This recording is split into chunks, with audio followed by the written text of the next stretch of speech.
And as we start from my location today in Springfield, Illinois, I want to acknowledge that I am on Peoria and Kickapoo ancestral lands. With respect to the people of the past and the present, I would also like to acknowledge the Indigenous communities who lived here during forced removal. There are more than 100,000 Indigenous people living in the state of Illinois today. I encourage each of us to take time and research the Indigenous history and present of any location where you may live and work. As I said, this is the fourth and final in a series on social justice and museums. We are hoping to produce more. We'll talk more about that in a little bit. We're incredibly inspired by the participation and the questions and the conversations that started in this Zoom room and have continued in the hallways at the museum and in our connections with others. We've considered so far what it means to be an inclusive museum, how neutrality is a myth that museums often perpetuate. Most recently, we talked about decolonizing museum practices and how museum spaces have been harmful to Indigenous people and their communities. During these conversations, we've heard alternate ways that museums can operate and how museum workers can learn and grow. It's been a thoughtful conversation we're building together, and the feedback has been inspiring. And I'm learning in the process as well, so I'm grateful for that. It is truly painting a bright future of inclusion for the Illinois State Museum. For tonight's session, as I said, we're going to talk more about community engagement, thinking about external strategies and opportunities. Museum sage, the late Stephen Weil, wrote back in 1999 about how museums need to be less about something, the objects, the collections, and more about being for somebody, the audience, our communities. We'll consider together how museums work in community and whether this transformation is happening in museums of today. So let's get started. First, I would like for my colleagues who have joined me tonight to introduce themselves. I'm thrilled to have Dina Bailey with Mountaintop Vision, LLC, Donna with Neighbor Settlement, and Melanie Adams with Smithsonian Anacostia Museum. Each one of them will introduce themselves. Let's start with Dina, then Donna, then Melanie, and tell us who you are and what you've been doing with your museum world. Thank you. I will go ahead and get started. My name is Dina Bailey. In trainings recently, I've been doing as short of an identity pitch as possible. So I'm just going to do that for you all, which is to say that I am a biracial, cisgender, straight woman, millennial. I grew up in the Midwest. I live in the South. I love to travel when not in the middle of a pandemic. And I am currently housed on Muskogee Creek land here in Atlanta. So that is who I am and where I am. And then as to what I have done, I started off as a high school English teacher working in Indianapolis, Indiana. I then did my master's and moved into the museum field where I worked at the National Underground Railroad Freedom Center in Cincinnati. That moved me down to Atlanta to help open the National Center for Civil and Human Rights. I also worked at the International Coalition of Sites of Conscience, where I did consulting work both domestically as well as internationally. And then I have had my own consulting company since 2016, where I'm doing DEAI, diversity, equity, access, and inclusion work, along with anti-racism in the lens through which we can create organizational and community change. So I'm really happy to be here, and thanks for allowing me to introduce myself. Thanks, and as Cinnamon said, I'm Donna Sack, and I'm Vice President and Chief Program Officer at Neighbor Settlement. It's an outdoor history museum about 35 miles west of Chicago. Prior to my rejoining that team in 2016, I led 2 museum associations, and I really trained toward best practices through offering professional development for museum professionals, board members, and volunteers, and also advocacy for museums. I've been in the museum field for a few decades. I've seen a lot of change, and I've also seen a lot of things stay the same.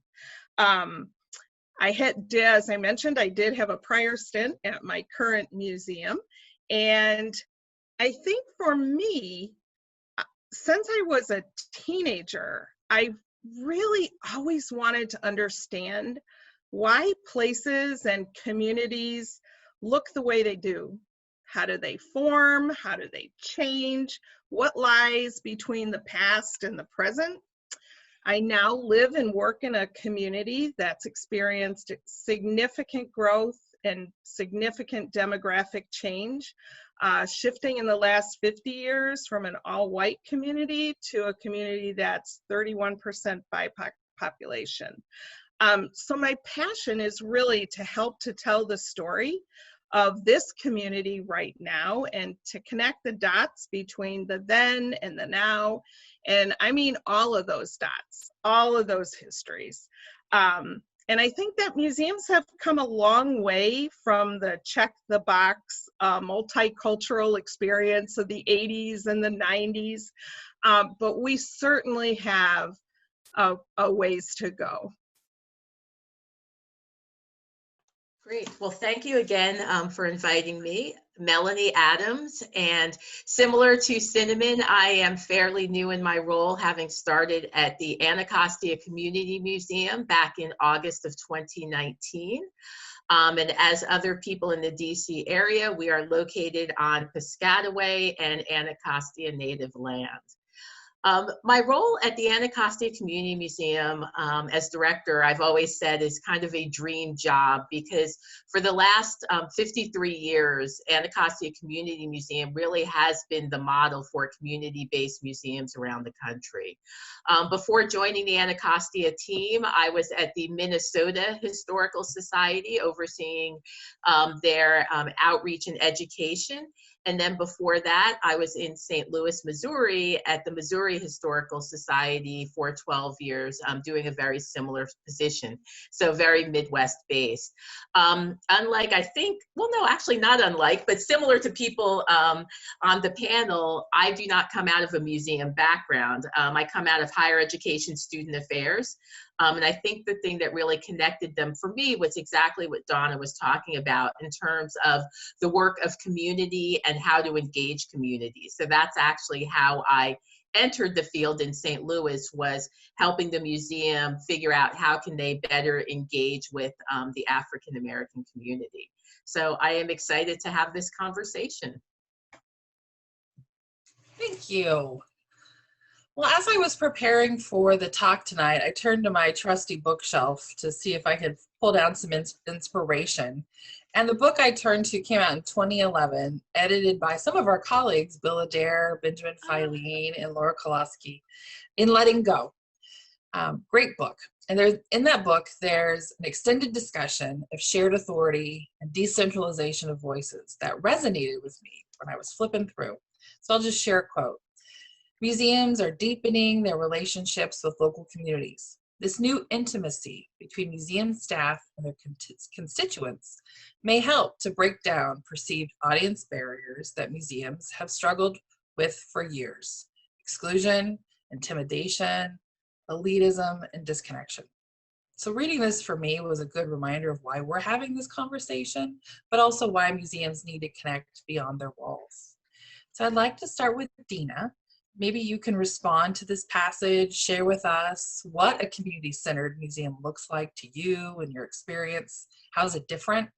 And maybe for you and for anybody else to add to this, what are some museums that you study or observe doing this work well? I think we'd all like to hear about them. Thank you. So the first thing that I would say, and probably people have heard me say this before, I am a big believer in yes and. So I appreciate the quote in saying we are deepening work with communities, we're trying to push away from exclusion, intimidation, et cetera, and we have a very long way to go, right? And so I think that it's really important to not say, hey, we've been doing this work since 2011 when the quote came out and we've gone so far. I think that a lot of my work ends up being more self-awareness about the journey that individuals are on, and therefore that organizations and communities are on. And sometimes those journeys align, sometimes they intersect, sometimes they go in different directions. And so recognizing that, I think the other thing that I would point out specifically is that when we think about community, we often have some group in our mind, and it could be a euphemism for a particular group. It could be a group who looks like us. But I think we need to use community with more intentionality, with a focus on people and a focus on belonging. I think that's really important.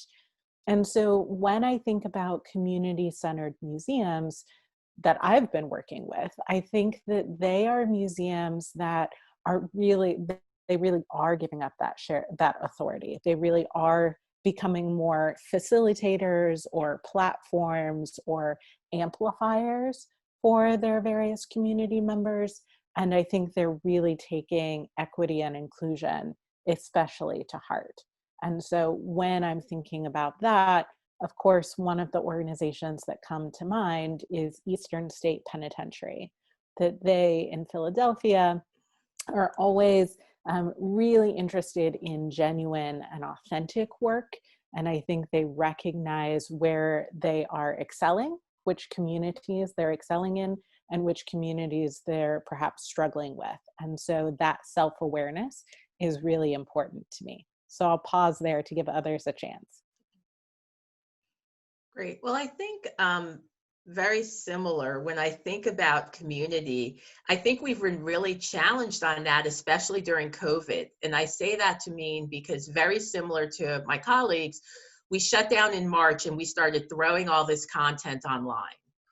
And then about 6 months in, we were like, are we really reaching the audience and community we set out to reach by just putting everything online?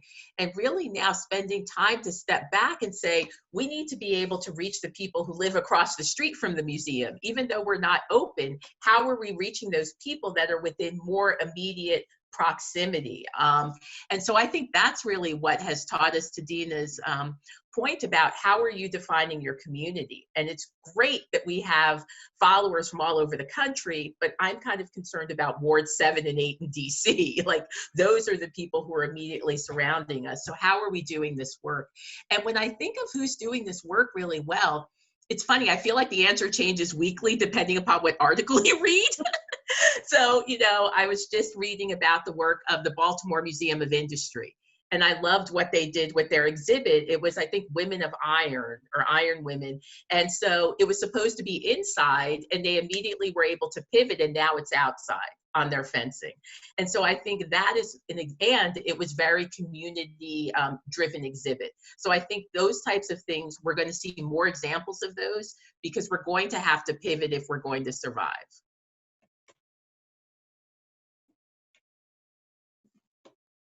Donna, would you add anything to that? I would just like to echo what Dina said about belonging, that there seems to be a shift that's taking place. It started out, I think, first in the corporate sector, and now I see it in the government sector, where when you saw directors of inclusion, those shifts are starting to begin to go toward director of belonging. And I think that sends a really powerful message. And for me, working in a community that is shifting demographically, that concept of belonging, and it goes back and echoes again what I was saying about place and about how communities are formed and shift. For me, I think that that's a really powerful idea, and it helps to inform, certainly helps to inform my work. And can I just really quickly, I think before we move on, also recognize that there are differences in when we talk about this. So when I go into organizations and I say, how have you been, or to what extent have you been an inclusive organization? People turn and they say, we're really welcoming.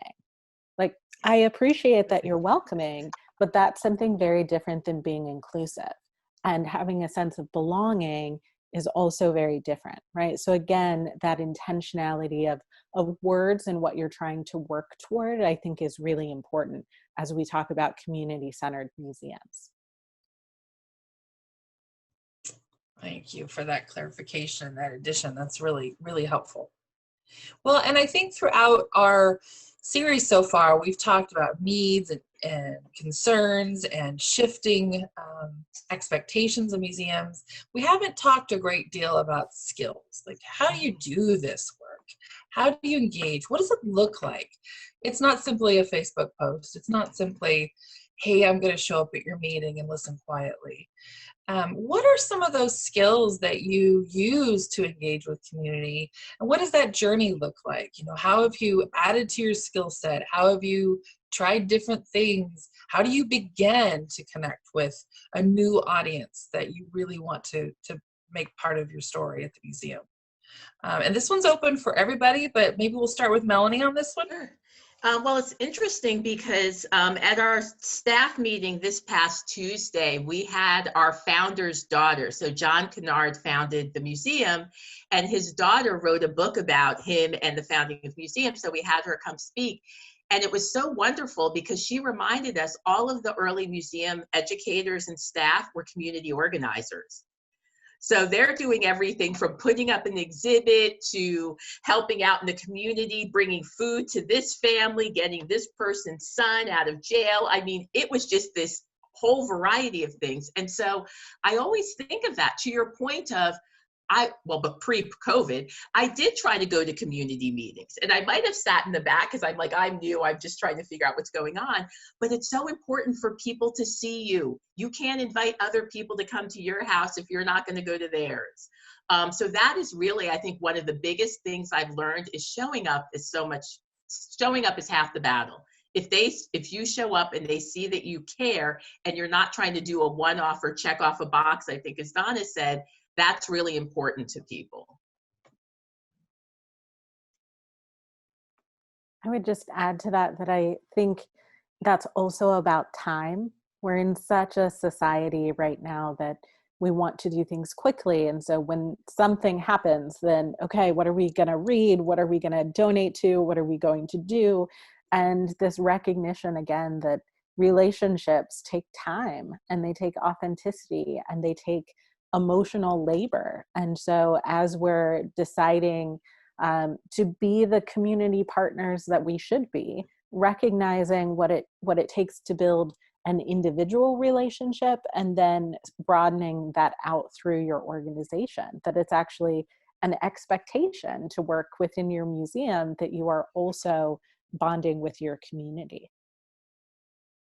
Yeah, I would definitely echo that what we think of as community engagement, it comes in so many different shapes and sizes, and that you really have to have the backing or be willing to push your organization, if you don't have it, into understanding that community members are a priority, and that time spent in the community is really, really critical time spent. It's an investment in your most vital asset. And so everything from attending a chamber meeting or going to a community group luncheon or volunteering at a school food drive, those are all important things to do. And those are how you make your connections and build your platform for the work that's essential when you're a museum that's embedded in a community. And we're all busy. We're all super busy, right? And you just have to make that time to know that you have to be present, and that you really have to listen, and you have to understand what's important to your community. And can I add just something quick? It's also not one person's job, because unfortunately, Right. Sometimes they'll say, okay, you're the community outreach person, you go to all the meetings. And so really what I would try to encourage with my staff is, I felt that it was part of their job to go to some of these meetings or join that Girl Scout troop, or, with your church organization, because it was always making connections back to the museum in some way. So that is part of your job, is being that ambassador and making sure you don't look to one person to do all of that. So that's really important, because as you said, you will get tired very quickly, but spread it out throughout your staff, and even in different areas, exhibits, everyone should be going out and getting involved in their community. That's a super point, Melanie, too, because also with that, if you hone it right into one person, your organization's vulnerable. Those relationships are going to go with that person when they move on to their next wonderful experience. The organization needs to connect through multiple people in multiple places. So let's talk a little bit more about specific efforts that you've engaged in. I want to start with Melanie and Donna on this to tell us a little bit about some community engagement efforts they've been involved in. You know, maybe illustrate the experience of it. How did those conversations begin? What were the outcomes? How did it look, feel? Of course, you can share success stories, but I always welcome in stories that maybe are challenging and you learn from. You can bring which one you want into this conversation, and certainly Dina, chime in as well. Sure. I will talk about briefly two. The first one will be an exhibit on the Somalia community in Minneapolis-St. Paul. So when I was there, I was overseeing exhibits and program staff. And so I cannot say that I started this relationship in any way because the exhibits team did a wonderful job doing that. But it was such a perfect example of co-creation. So I know when you're having these discussions, there's how you define these different things. And this really was co-creation. The creator of the Somalia Museum there worked hand in hand with our curators to create the content for this exhibit. But more importantly, and this gets to Dina's point between welcoming and actually people being immersed within the museum, is we made sure that we hired docents, the key word, not volunteers, hired docents from the Somali community to work in that gallery. And so looking at, then beyond that, looking at programming, but how can we create lasting relationships with these communities? And the reason why it was so powerful and touching, I remember at the opening, the director of the Somali Museum was almost brought to tears that we thought his story was valuable enough to be in the big museum. And I was like, no one should ever think that. Like, you know, that's what was just so heartbreaking. Of course, your story belongs here. So I thought that was really an exciting collaboration. And the other one I'll briefly mention was something we did in St. Louis around immigration. And I loved this because it was actually a 4-part series where we focused on a different immigrant group each quarter. And the reason why I really liked it was usually a lot of immigrant-related programs are what I call food, folks, and fun, which is lovely. I like those as well. But this one really focused on, like, how did they get here? Because so many people don't understand why certain immigrant communities came here. And so our first focus in St. Louis was Bosnia, because the Bosnians came to St. Louis in the early 90s and people didn't understand the history. They didn't know what was happening in their home country.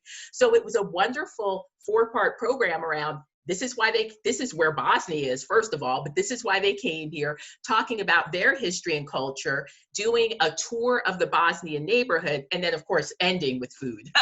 But doing a series of those of all the different immigrant communities that lived within the St. Louis region, and working with the International Institute, who connected us directly with those communities, those business people and everything to be able to put that together.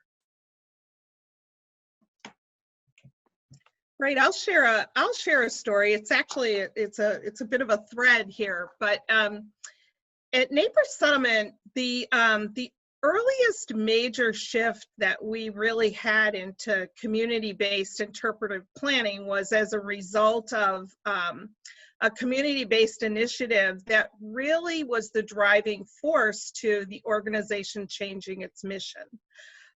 So prior to the mission change, it really was an institution, like so many, that was interpreting 19th century settlement history in a community that had really shifted, and that 20th and 21st century story wasn't being told because it literally couldn't be told because the mission wasn't updated at that point.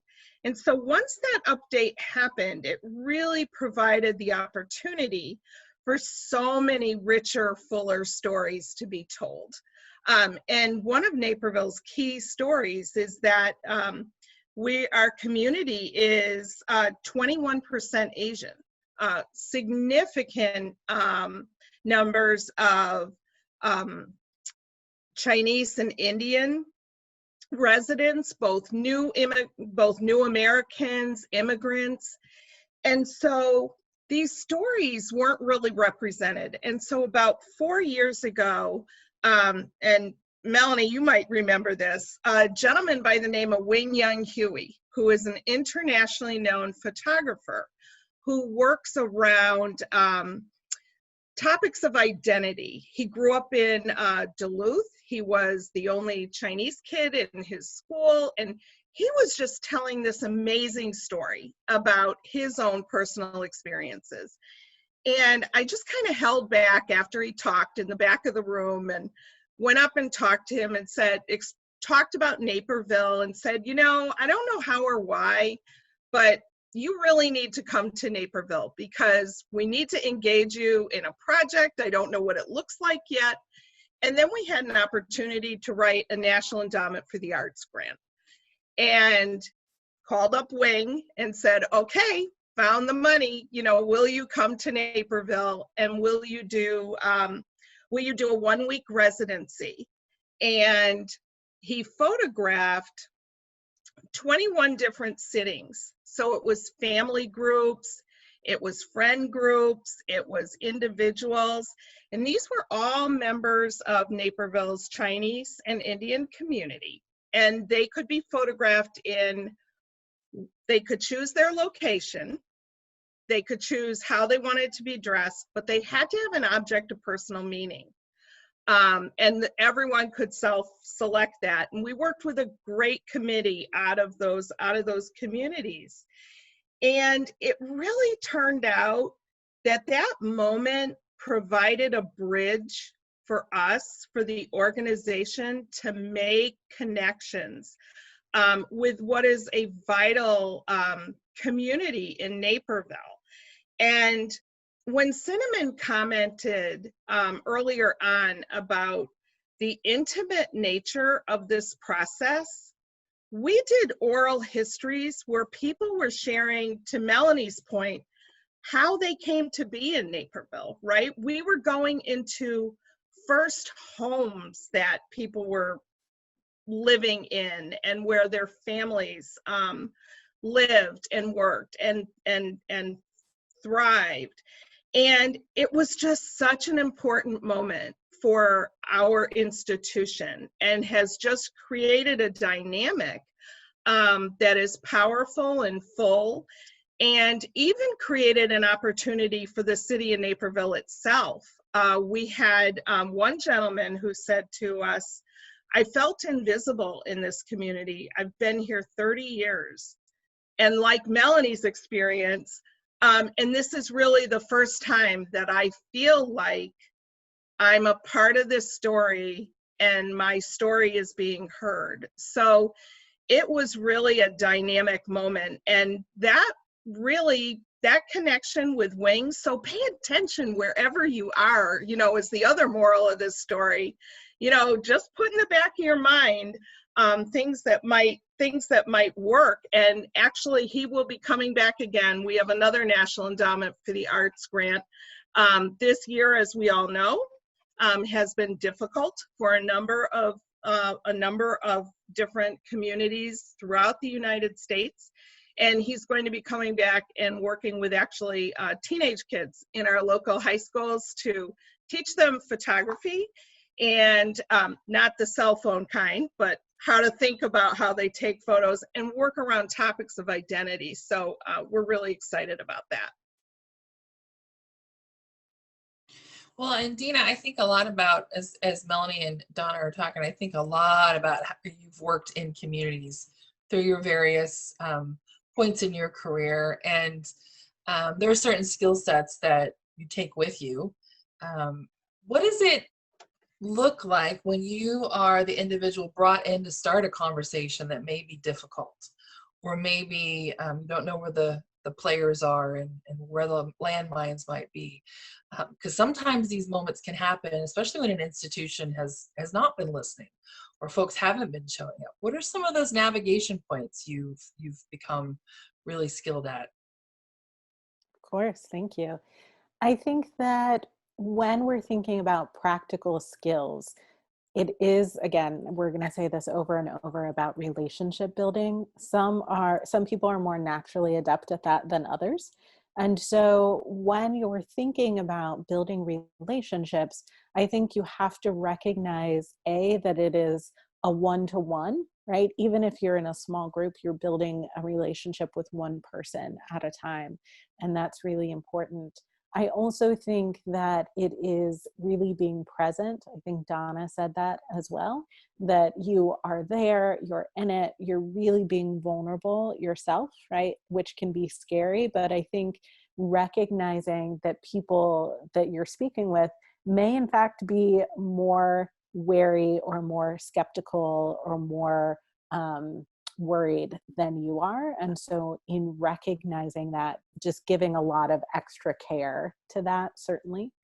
I think that, one of the things that happened over the summer in terms of the solidarity statements was a lack of awareness in some cases, but B, really trying to either two different things, either say that an organization had done more than it did, in which case the community stopped that kind of discussion, or that the organization was very broad and so watered down what they were trying to say. And the communities in those cases often called that out as well. And so I think that when you're going in and building relationships, it's about starting small. It's about really listening. It's about creating partners or accomplices or ambassadors, right, with those people in those communities, because they will be able to sell your organization, right? They'll be able to say what people are doing well or not well, what the real deal is. And so that, I think, is how you go in and begin to build relationships with communities. I think just very quickly to that point as well, I was doing a training earlier today and we talked about truth-telling, transitional justice. And so in transitional justice, there's truth-telling, justice, reparations, and non-recurrence. And so the first part of that is you have to acknowledge what your organization has done in harm to the community first. And if you can't say that out loud, if you can't name it, if you can't acknowledge it, then no matter what type of relationship building you're doing, you'll never be able to get to that reparation, right? The repairing of harm. You'll never get to the non-recurrence. It will just happen over and over again. So that's where I would start.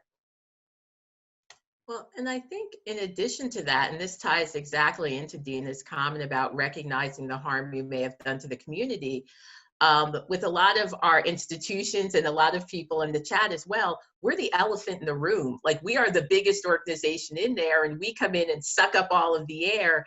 And it's this feeling of, we have something you need, and it's not always as reciprocal as it needs to be. And I remember the best description I'd heard of it was describing it very similar to a donor relationship. So, as a director, you don't go in and ask someone for money your first meeting. You meet them, you have coffee, you get to know them, you talk about your mission and vision. You go probably 3, 4, 5 times before you ask them for money. Whereas I always joke, for community engagement, we have cookies and be like, hey, don't you want to partner with us? So to Dina's point, you have to treat people's time the way you treat their money. So how are we developing that longer term relationship? And on the 5th or 6th time, how can we work together now? It's just really important, and it really shows that you value the expertise that the community is bringing to the project. That's really good. Yeah, and something that kind of bubbled up in my mind when you were talking, Dina, as well as Melanie, thinking about partnerships and how I think in my experience at least, board members, stakeholders, colleagues who really haven't navigated partnerships will often jump to, oh, let's go collaborate. Let's go in partnership with so-and-so because they have what we want. And I think we use the wrong language at times, certainly. We are definitely navigating that relationship poorly when we think that's the beginning point. It's really about a continuum of collaboration. It's about recognizing what people are bringing to the table to make something stronger together.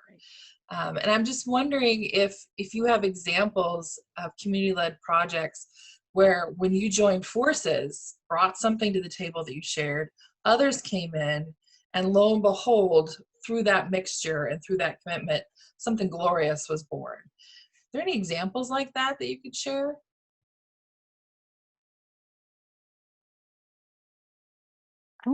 I've been thinking about this a lot, and I'm actually hopefully setting Melanie up for it because I don't remember the organization. But I came to Anacostia Community Museum last year, I think, before pandemic. And at that moment, there was a panelist, and she's in California. I don't remember, it's an art gallery. But one of the things that she talked about was really how they are there for the community. And so one of the examples that she gave was that they were doing some things and young people noticed that. So that's kind of the first part of what you're talking about, Cinnamon. But then that trust and that interest meant that there were these young girls, these teen girls, who wanted to learn how to tag, but they didn't have a safe space to do it. And so they came in and asked her if they could use one of the walls in the art gallery.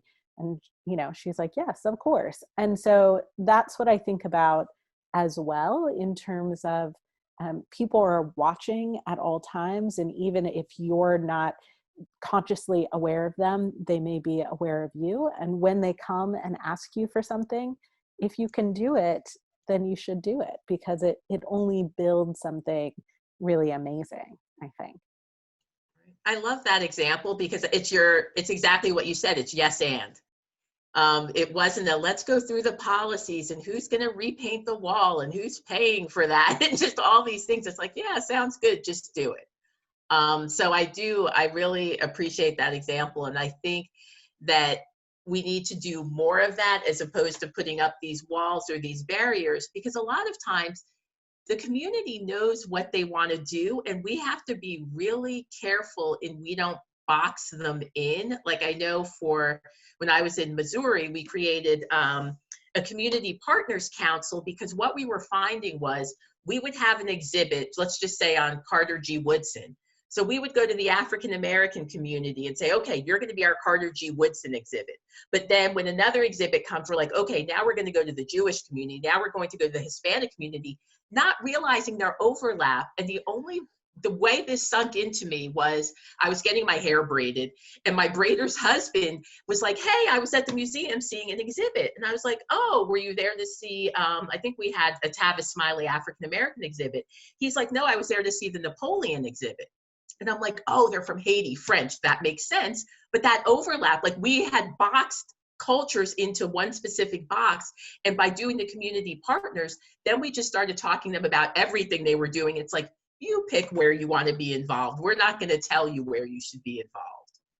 Melanie, I think that's a really great point, because for those of us working in the history sector, well, and even other disciplines as well, you have to really make sure that you're not understanding any particular community as being monolithic, right? That there's personal stories within community stories, and then the community stories are part of the broader national story, and then wherever anybody came from, that then is also part of an international story. So I think for us to understand those subtleties and to pay attention to it is just really, really important. Well, and I'm just watching time to make sure we have the opportunity to have some questions asked, and they are piling up in the Q&A, so it's always very thrilling. I want to take us indoors though, right? So we're talking about the external. We're talking about how you show up in community and the skills that you might employ, the lessons you might learn, and the opportunities that grow. But when it starts to seep back into the museum in ways that you maybe planned or didn't plan, what looks different in museum spaces when community is there?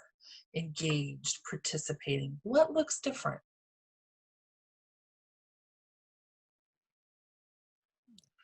I would start with creativity.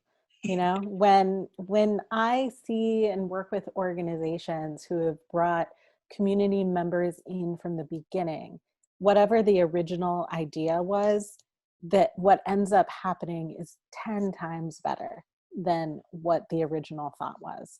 And I think it gets back to the quote that we started off with, perhaps, the one about like being for objects and really being for people. I think whatever our museum is, we've gotten so locked into the content that we're passionate about, the objects that we care about, the art.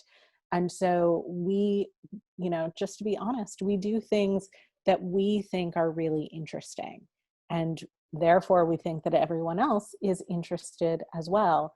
And I think that it's really important that when we're internally working with community, and when we're authentically sharing that authority and co-creating, it may take a little bit more time in the beginning, but it will move faster, it will move more effectively, and it will end up being much more creative than anything that you had thought of before.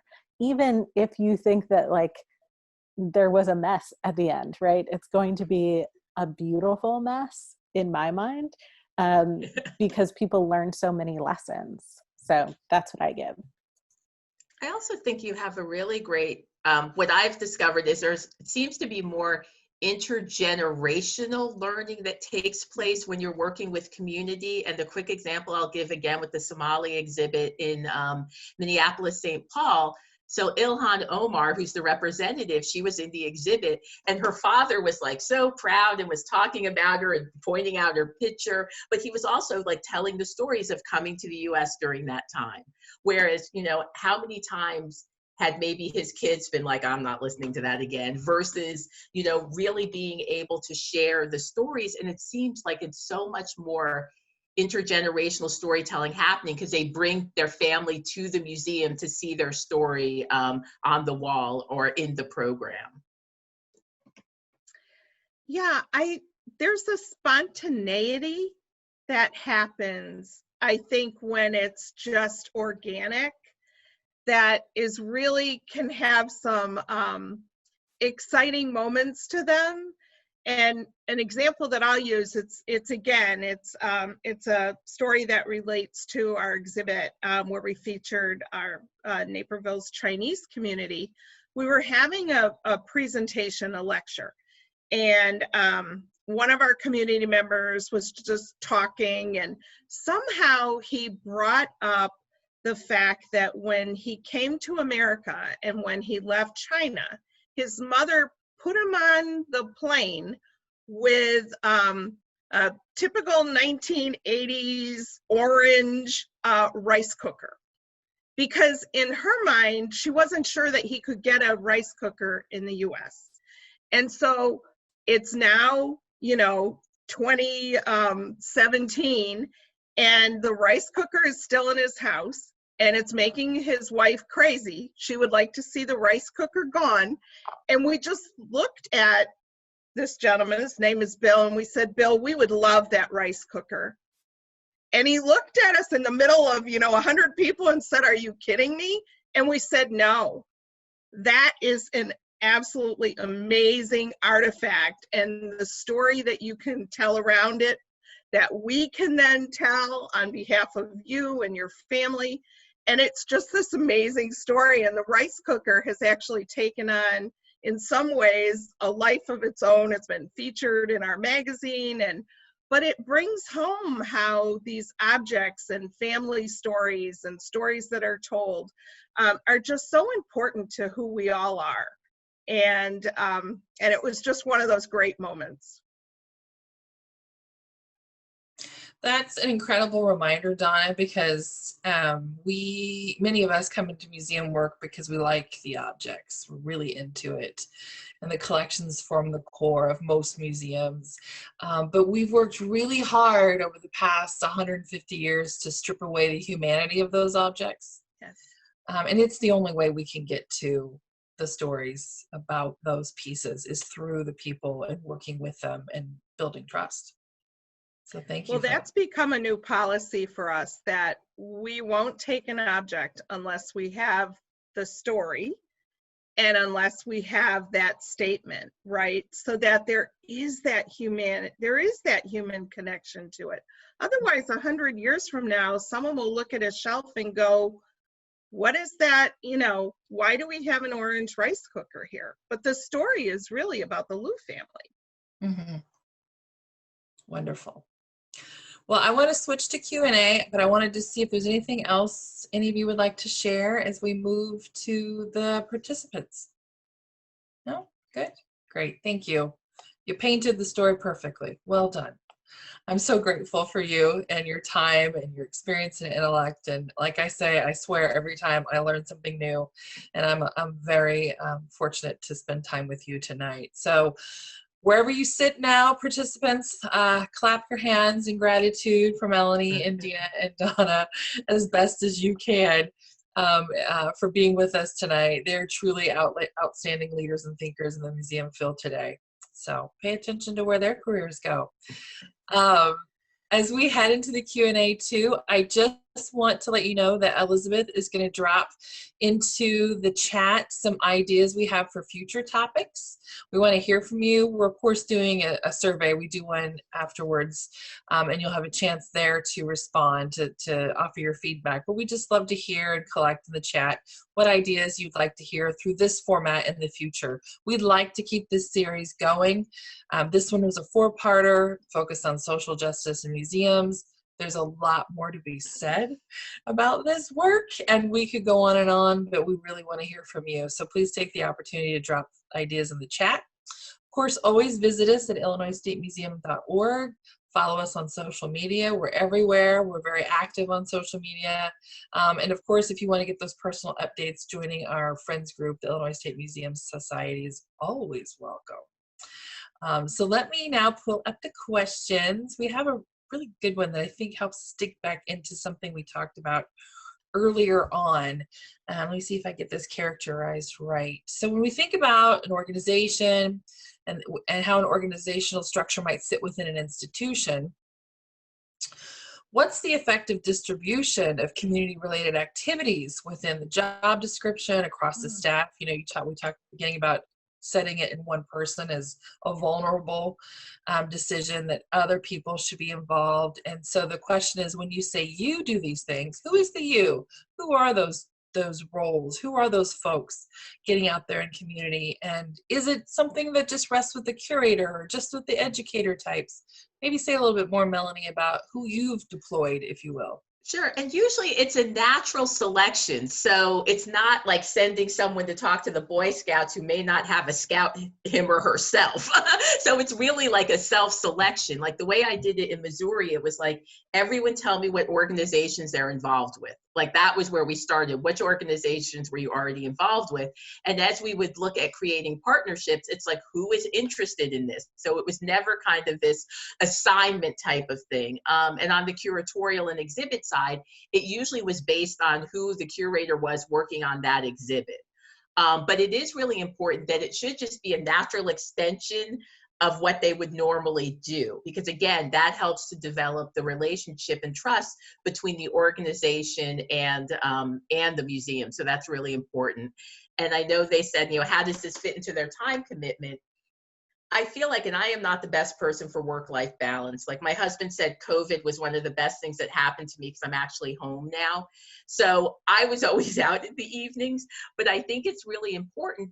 Like if I had a staff member who I knew they were going to a 7 p.m. meeting, I'm like, don't come in at 9 a.m. Like, you know, like figure it out and work your time. So I think that's really important as well. We're not asking people to work 15-hour days so they can go to evening meetings. So I did really look at it as that's part of your job. So, you know, adjust your hours accordingly. Great. Here's another one. I was just going to add that it's also important to know your staff too, right? To Melanie's point, because you never know what someone might be interested in. So have those conversations around, you know, the water cooler, or today the Zoom, you know, the Zoom screen. because you might find that somebody has just a natural affinity or a link to a certain group or community or person. And so you really have to not only pay attention externally, but pay attention internally as well. And I just really quickly, to jump on that internally, I'm also a really big fan of cross-functional teams, because I think so often we're like, hey, educators, go and do this thing. And really, if you're working on an exhibition, for example, it shouldn't be linear, right? I don't think it should be the curators and then the archivist and then the, that is an old form of the way that we do it. If we really start with cross-functional teams, then everyone is a part of those listening sessions with the community, right? Then everyone is taking a turn, asking the questions and doing the listening and facilitating. And that builds up the skills internally. It also builds up that accountability and responsibility internally, I think. We have a couple of questions that hit on a curiosity around how to get started. Maybe we could touch back into that a little bit, and maybe one of you could give an example of a moment where you began to connect in community. What did that look like? Like, what community did you select for X project? And how did that progress? Maybe illustrate that a little more about how you began, because I think folks are easily daunted. They're overwhelmed by being a new person in a strange place. It's a discomfort zone that a lot of people have to move into. How do I just show up when I don't know anybody? Maybe take them through a day in the life of a community engagement person. I'm the jerk who'll show up anywhere. So it's like, not, I don't know. I'm like, I just show up. Well, I think though, it's so, to your point though, it's so community by community. So I'm going back, like, it's hard to remember like what would be the first inkling, because very much like very similar to Donna, like I get these random ideas like, oh my God, that would make a great collaboration or program. You don't necessarily, you're not always as strategic as you could be unless it's connected to an exhibit. And I think that's one of the things that we really need to move away from in terms of looking at things through maybe the lens of an exhibit. But I know as we're looking to be more relevant, and being relevant means you almost have to already have some of these relationships. To Dina's point when she was talking about the recent racial violence around the killings, you can't just all of a sudden start that work in May if you haven't done it before. And so it was really important that you've developed these relationships over time. So it's hard to think like, when was the first time we developed a program with X community? At least for me it is. Maybe it's because I'm old, but it's been 20 years. So I'm like, I can't remember the first program or the first way, but it's been more like you may just have been sitting around meeting with people and kind of just brainstorming and thinking of things, or an event in town kind of made you think of it, which is how we kind of came up with the immigration program, because there was an incident at a high school. That's what happened with that one. So it's usually an incident happens and then you think, how can we work with the community to help the community heal or help the community better understand this situation? I would just really quickly add, from my place in helping to open the Center for Civil and Human Rights, when I was starting the relationships, I was going to those big groups, right? I knew that I needed to go to public schools. I knew that I needed to go to private schools. I knew that I needed to talk to the CVB. I knew that I needed to talk to a variety of churches and Lead Atlanta and the Boys and Girls Club, right? So I think that you can easily see the big groups in your community, and they may be a lot different depending on where you are. But again, you just need that one person, kind of like an informational interview or a coffee, right? You need that one person to build that relationship with. And as you're doing that, then that person will introduce you to other people, and then it just flows from there. We have time, I think, for one more question, and I want to make sure we ask this one because I do think it's a roadblock for some institutions. and they have to navigate around it. Can you suggest strategies to change the minds of staff in key roles at our institutions who may be reluctant to co-curate or to cede any curatorial authority? And I think it's safe to say the traditional models of museums really center authority in curatorial roles and other roles like that. And the idea of sharing that point of view, that expertise, that intellect can be a barrier, can be, well, it can be a lot of things. Some of it is very deliberate, some of it's just confusing. How do you navigate around that to help that person understand there's a better way, there's a necessary way, and help them come along? So this is an excellent question, because this just happens over all types of institutions, sizes, and it's sort of how our field grew up, that we're still dealing with this. And we went to full out organizational structural change, where the curatorial department and education resides together, so that whenever we're doing anything, whether it's an education program, whether it's an exhibit, to Dina's point about cross-functional teams, we're making sure that that's embedded in the process. So marketing is also brought into that as well, right? Because if you design a widget that no one really wants to go see the widget, and marketing could have helped to inform that, and education could have helped along in that process, and then you can get a different kind of understanding going. So I think about structure itself, and think about opportunities where teams can work together on different projects and make it happen. Sometimes you have to actually kind of push to that. Well, I think another good place to think about this is audience, and that's how I think about it. I mean, I think, your question is its own program around issues of power. Right. But when we look at this, I think it really is audience, and talking to the curators about who are you creating this exhibit for? Because based on what you've given me, this is a PhD dissertation. This is not something we can translate to the masses. So it is really important to think about audience and what is our main purpose as a museum. So people already feel a certain type. Some people don't feel comfortable coming into a museum. And so if you present information in a way that makes them, in their mind, validate why they don't belong there, well, that just creates that unwelcoming environment that Dina talked about in the beginning. So I think in addition to power, and co-collaboration across departments, it really is audience. You really have to think about who is your audience. And I would just quickly add in leadership, as in the management leadership, right? The executive director, the CEO, there are expectations that need to be set and responsibilities. And unfortunately, it doesn't happen in every case, right? But I often am brought in because either something has gone wrong or people are afraid of something going wrong.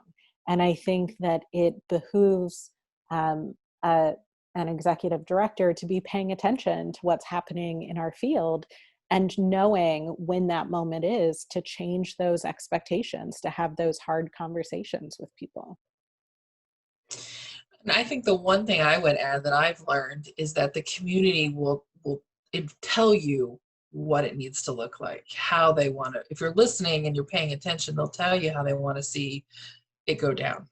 So, for example, my previous job, we thought, working with the tribal communities we were working with, just giving over complete control was the desired outcome. And through trial and error, it wasn't. Curatorial roles moved to facilitating lots of people, really understanding the skills of facilitation, how to create space for the conversation, how to build in time in the production timeline to do the feedback work and make change. We're really open to change so much that once it goes on the wall, something needs to change, you'll take it right back down 6 months in, because the conversation will be, I think the conversation will be as alive as the people telling the stories and sharing themselves. So you have to be nimble in your materials even to do that.